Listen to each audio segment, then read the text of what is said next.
How's it going, y'all? Back with another one. I figured since I only had like 2 or 3 pages left, I'd film, record, and color them all back to back. I figured, why not just drop these 2 episodes this week, and the last one for this chapter the week after. That way we can focus on the cover and then moving on to chapter 4, getting it started, making headway into the new year, leaving no stone unturned, and just overall moving on to something new. Doing this in 32 pages, it definitely was a lot, but it was worth the experience. And overall, I'm pretty satisfied.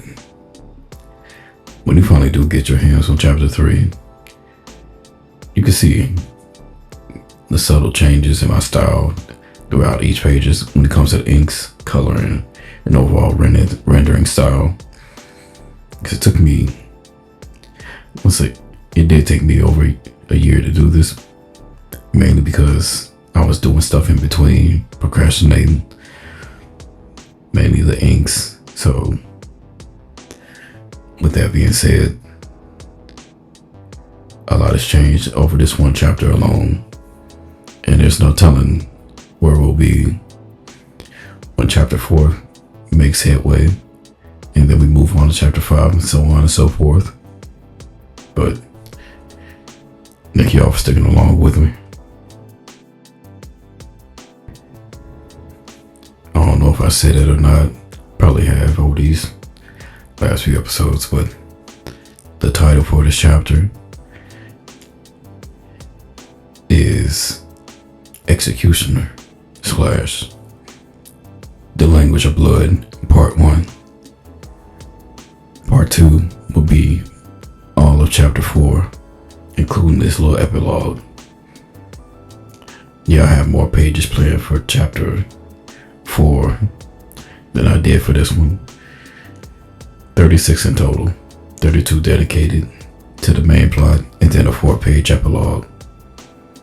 I know it sounds crazy now, but I never claimed to be sane or on the hinge. Clearly unhinged. See what I draw here. Looking back at it, this one might be one of my more favorite pages out of the ones I've done so far. Like, look at Celeste and how feral she is, how powerful, imposing, and just overall threatening her aura is when she's fully enveloped by this power that she has. Part of me likes to think that she's not in total control, that this is more of a baser instinct that was ingrained in her from when she was younger, and now she has an excuse to let loose, as opposed to last time where she relied on this power.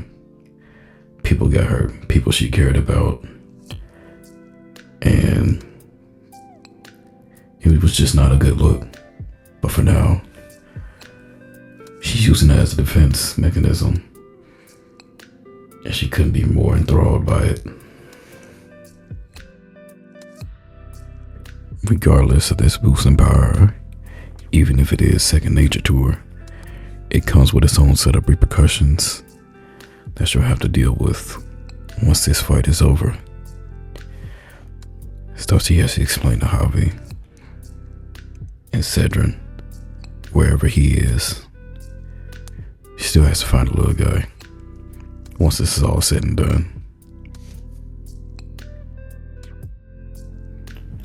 Recently I drew Celeste, Helios, and Eos's parents, Thea and Hyperion, which you can find on Blue Sky or Instagram, I guess, but it's from on Twitter. You already know. It's dead, gone. You can find it, but it's private, just to keep the name, the handle. But yeah, it was something to do, considering I had never drawn them before, but I talk about them constantly. Eventually, it will come up in the story. And no, I didn't do something generic with their background, like giving them the dead parents' backstory, which is fine in my book, but